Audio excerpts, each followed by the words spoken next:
어제 아침 제주항에 도착한 대형 크루즈에서 연기가 솟아올라 소방당국과 해경에 비상이 걸렸었죠.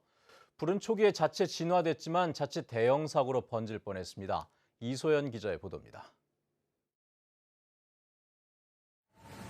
제주항에 정박한 크루즈. 검은 연기가 지상 8층 꼭대기까지 뒤덮었습니다. 객실 아래 갑판 출입구에서는 연기가 쉴 새 없이 뿜어져 나옵니다. 3,000명이 넘게 탄 8만 5천 톤급 크루즈선에서 불이 난 건 어제 오전 8시 40분쯤. 제주항에 들어와 승객들이 내리기 직전이었습니다. 他就说现在有故障，然后会停一会儿电，让大家别惊慌张。 목격자들은 배가 입항하자마자 객실 및 통로 쪽에서 연기가 치솟았고 매캐한 냄새가 났다고 말합니다. 훈련이기에는 너무 연기가 까매서 이 정도로 크게 한 적은 없었는데 반경 1km 정도의 안개같이 연기가 있고 탄 냄새가 났었대요. 크루즈 밖으로 뿜어져 나오던 연기는 화재 발생 20분 만에 불이 꺼지면서 차츰 사라졌습니다. 불은 지하 3층 기름 정제실에서 시작됐는데요. 크루즈 선박 내 자체 진압대와 함께 소방시설 등이 작동돼 초기 진압이 이뤄졌습니다. 하지만 진화에 나섰던 선원 3명이 연기를 마셔 치료를 받았고 이 가운데 1명은 병원으로 옮겨졌습니다. 또 이 불로 지하 3층 기름 정제실의 배관과 천정 등 50여 제곱미터가 탔습니다. 지하 3층에 있는 엔진룸 옆에 테크니션 룸은 기름을 이제 걸러주는 장치가 있는 그 기계실에서 화재가 처음 발생해서 스프링클러로 초기가 화재가 진압되는 점 말씀드리겠습니다. 다행히 큰 인명피해는 없었지만 대형 크루즈에서 발생한 화재에 소방과 해경 등은 90명이 넘는 인원과 차량 30대를 동원해 긴급 대응해야만 했습니다. 합동 조사를 마치고 어제 오후 출항할 예정이었던 사고 선박은 선박 검사 등 안전상의 이유로 출항을 하루 미뤘습니다. MBC 뉴스 이소연입니다. 천연 기념물인 제주 용천 동굴은 세계 동굴 전문가들로부터 세상에서 가장 아름다운 용암 동굴이라는 찬사를 받고 있는데요. 보존을 위해 출입이 엄격히 제한되고 있는데 신비스러운 동굴 내부의 모습이 고해상도 영상으로 처음 공개됐습니다. 박주영 기자입니다. 화산 폭발로 흘러내린 용암이 만들어낸 용천 동굴. 천장에는 세월의 흔적이 켜켜이 쌓인 종유관이 수없이 매달려 있습니다. 바닥에는 자라나는 석순이 시선을 사로잡습니다. 동굴을 장식하고 있는 아름답고 다양한 동굴 생성물들. 지난 2005년에 우연히 발견된 용천 동굴은 세계 유일의 용암 동굴과 석회 동굴의 특징을 모두 갖춘 신비로운 동굴입니다. 전 세계적으로 볼 때 이렇게 큰 규모로 이렇게 보존이 잘 돼 있는 동굴은 이제 용천 동굴이 이제 유일하다고 이제 말씀드릴 수 있겠습니다. 제주도가 이제 세계유산 등재되는데 결정적인 역할을 했던 그런 동굴이 바로 용천 동굴이 되겠습니다. 용천 동굴의 신비함을 더하는 천년의 호수. 호수 아래에 있는 불을 밝히는 데 사용했을 타다 남은 숯조각과 각종 토기, 동물 뼈 조각이 그대로 남아 있습니다. 모든 구간에 걸쳐 사람이 다녀간 흔적이 남아 있다는 것도 용천 동굴의 특징 중 하나입니다. 통일신라 시대 때 사람들이 이제 들어왔던 흔적이 있고 그 당시 이제 뭐 제사를 지냈다든지 이런 목적으로 동굴을 출입했을 것으로 지금 추정을 하고 있습니다. 고고학적으로도 되게 중요한 동굴이 되겠습니다. 안전과 보전을 위해 일반에는 공개되지 않고 있는 용천 동굴. 하지만 이번에 고해상도 영상물로 제작돼 앞으로는 일반인들도 볼 수 있는 기회가 생겼습니다. 용천 동굴뿐만 아니라 한라산 백록담, 곶자왈, 사려니 숲길 등 제주 천혜의 자연경관을 대상으로 모든 국민이 활용할 수 있는 영상, 공공저작물로 개방함에 큰 의의를 두고 있고요. 신비롭고 아름다운 용천 동굴의 고해상도 영상은 제주영상문화산업진흥원 홈페이지와 공공누리를 통해서 빠르면 올해 하반기부터 볼 수 있습니다. MBC 뉴스 박주연입니다.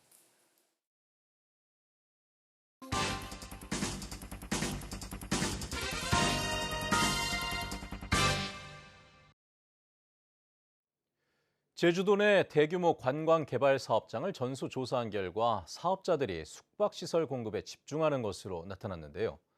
특히 호텔보다는 휴양콘도를 더 많이 개발하고 있는 것으로 분석됐습니다. 적은 돈으로 사업을 시작하기 위해서인데 자세한 내용을 송원일 기자가 보도합니다. 제주시 한림읍 협재리 78만 제곱미터 부지에 조성된 대규모 유원지. 골프장을 끼고 커다란 숙박시설이 늘어서 있습니다. 전체 객실만 985개. 그런데 95%에 이르는 934개의 객실이 휴양 콘도입니다. 한라산 중산간에 자리 잡은 또 다른 리조트. 대규모 숙박단지가 조성됐는데 모두 휴양 콘도입니다. 전체 콘도 객실 수는 414개입니다. 이처럼 제주도 내 대규모 관광개발 사업장들은 휴양 콘도 건설에 집중하는 경향을 보이고 있습니다. 취재팀이 38개 대규모 관광개발 사업장의 사업 계획을 전수조사한 결과 휴양 콘도 객실 공급 규모는 1,491실로 관광호텔 1,146실보다 더 많았습니다. 휴양 콘도 객실 규모는 1,000실 이상이 1곳, 800실 이상 2곳, 600실 이상 2곳 등 200실이 넘는 사업장이 17곳으로 숙박시설 공급 계획이 있는 34개 사업장의 절반을 차지했습니다. 휴양 콘도에 집중하는 대규모 관광개발 사업이 추진된 결과 도내 콘도 객실 수는 빠르게 증가했습니다.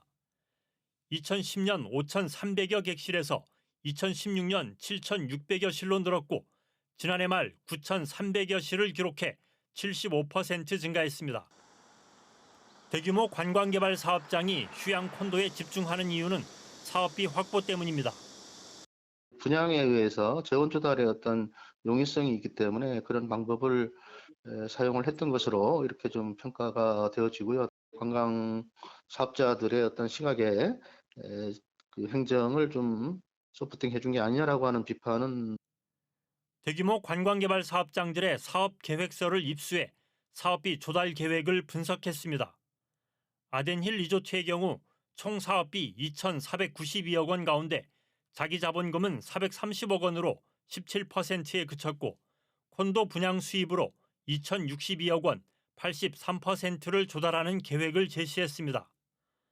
라온 프라이빗 타운 유원지는 분양 수입으로 60%인 2,459억 원을 조달할 계획이라고 밝혔고 삼매봉 밸리 유원지는 57%인 1,893억 원을 조달하는 방안을 제시했습니다. 최근 한화그룹이 제주시 애월읍 중산간에 추진하는 대규모 관광개발 사업도 휴양 콘도 개발에 집중하고 있습니다. 전체 숙박시설 객실수 1,090실 가운데 휴양 콘도는 890실로 관광호텔 200실보다 4배 이상 많습니다. 숙박시설 중심의 대규모 관광개발 사업에 대한 반발도 커지고 있습니다.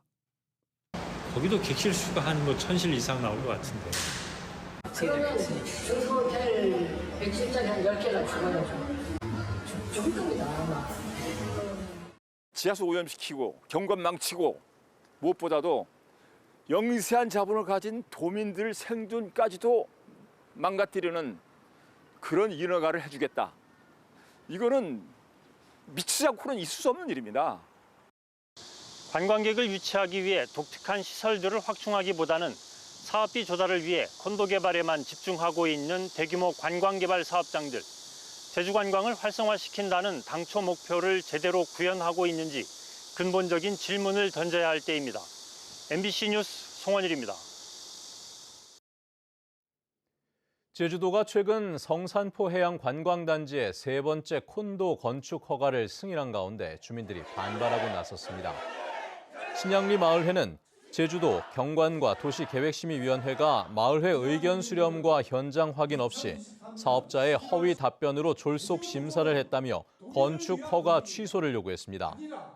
특히 콘도가 들어서면 동쪽 부분 절토로 환경이 파괴되고 성산 일출봉을 완전히 가려 조망권을 침해받는다며 제주도가 사업자에게 특혜를 주고 있다고 주장했습니다.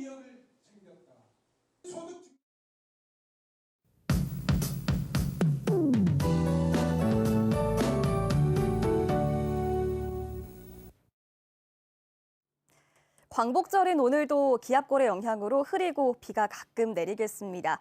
비가 토요일까지 오락가락 내릴 텐데요. 기상청에 따르면 예상 강수량은 30에서 80mm, 많은 곳은 100mm 이상이 예상됩니다. 모레까지 벼락을 동반해서 시간당 20에서 30mm의 매우 강한 비가 올 가능성이 있는데요. 빗길 안전사고에 유의하시기 바랍니다. 비가 내리면서 중산간 지역은 폭염특보가 해제됐고요. 현재 해안 지역에만 폭염주의보가 발효 중입니다. 해안 지역은 밤사이 열대야가 이어지면서 아침 기온 25도를 웃돌고 있습니다. 현재 기온 보시면 북부와 서부 지역 27도, 남부 지역 28도, 동부 지역 25도로 시작하고 있고요. 한낮 최고 기온은 대부분 지역에서 32도까지 오르겠습니다. 서부 지역은 31도, 성판악은 26도 안팎이 예상됩니다. 제주 해상에도 비가 내리면서 벼락이 치고 돌풍이 부는 곳이 있겠습니다. 조업하는 선박은 유의하시기 바랍니다. 일요일은 대체로 맑겠고요. 다음 주 월요일부터 다시 비가 내리겠습니다. 기상정보였습니다. 제주도민 8,796명이 4.3 중앙위원회에서 4.3 희생자와 유족으로 추가 결정됐습니다. 이 가운데 희생자는 49명으로 사망자 17명과 행방불명자 6명, 후유장애인 9명과 수영인 17명이며 유족은 8,747명입니다. 특히 수영인 희생자 중에는 군사재판 생존자로는 처음으로 직권재심을 통해 무죄 선고를 받았던 박화춘 할머니와 현재 광주고법에서 일반재판 재심이 진행 중인 고 한상용 씨도 포함됐습니다. 이번 결정은 지난해 상반기에 접수된 8차 추가 신고 19,000여 명에 대한 첫 번째 심의 결과인데 4.3 희생자는 14,871명, 유족은 11만 9,241명으로 늘었습니다. 더불어민주당 위성권 의원이 제주지방법원 서귀포지원을 설치하는 법률 개정안을 대표 발의했습니다. 위성권 의원은 서귀포 시민들은 각종 형사와 민사 사건을 비롯해 검찰 조사와 재판 참여, 변호사 서민 등을 위해 제주시를 오가는 불편을 겪고 있다며 입법 취지를 설명했습니다. 현재 서귀포시에는 소액 사건과 조정 사건을 다루는 시 법원과 등기소만 있습니다. 제주 MBC 이따금 김현명 기자가 살인적 노동 쿠팡 보도로 7월 민주언론 실천상을 수상했습니다. 전국 언론노동조합 민주언론실천위원회는 어제 서울 프레스센터에서 시상식을 갖고 제주 MBC 이따금 김현명 기자와 MBC 차주혁 장슬기 기자에게 민주언론 실천상을 수여했습니다. 심사위원들은 거대 기업으로 성장한 쿠팡이 내부 정보를 통제하려 애쓰는 상황에서 나온 중요한 보도로 자본 감시와 견제 역할을 충실히 수행했다고 평가했습니다. 맹견 사육 허가제가 시행됨에 따라 제주도가 오는 19일부터 다음 달 6일까지 맹견 기질평가 신청을 받습니다. 맹견 소유자들은 기질평가를 받은 뒤 10월 26일까지 사육 허가를 받아야 하는데 공격성이 높은 경우 추가적인 훈련과 교육을 받은 뒤 기질평가를 다시 받아야 합니다. 제주 지역에는 52가구에서 도사견과 핏불테리어 등 맹견 83마리를 키우고 있습니다. 크루즈 입항이 늘면서 선박으로 공급하는 제주산 농수축산물도 늘었습니다.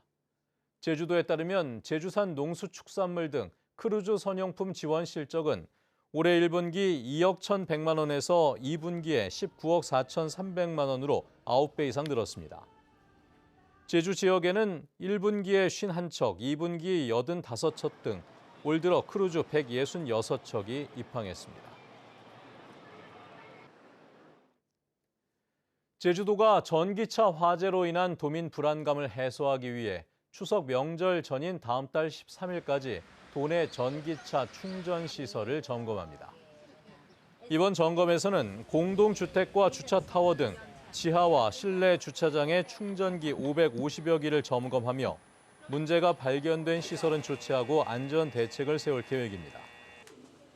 또 공공용 급속 충전기는 80%로 충전율을 제한하고 민간 시설에는 권고하며 CCTV와 질식 소화 덮개 등의 화재 예방 조치와 함께 진압 장비를 확보하거나 권고할 계획입니다.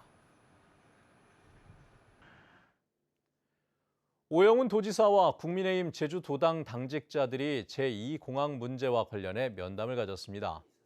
김승욱 국민의힘 제주도당 위원장은 제2공항 기본계획 고시를 정부에 요청한 오영훈 지사의 발언을 긍정적으로 평가했고 정부와 중앙당과의 긴밀한 협의를 위해 가교 역할을 하겠다고 밝혔습니다.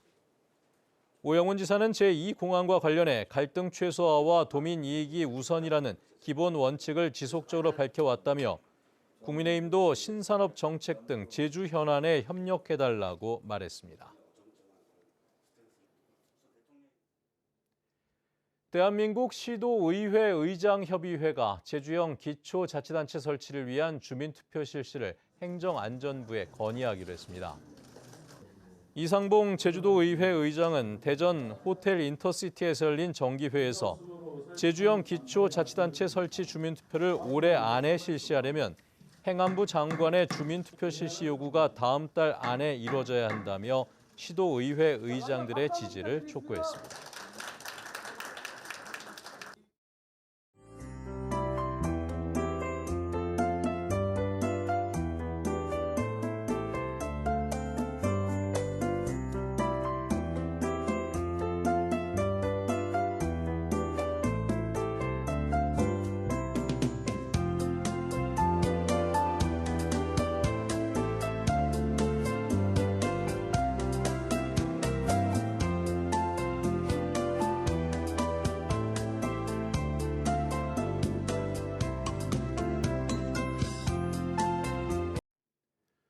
네, 뉴스투데이 제주를 마칩니다. 시청해주신 여러분 고맙습니다.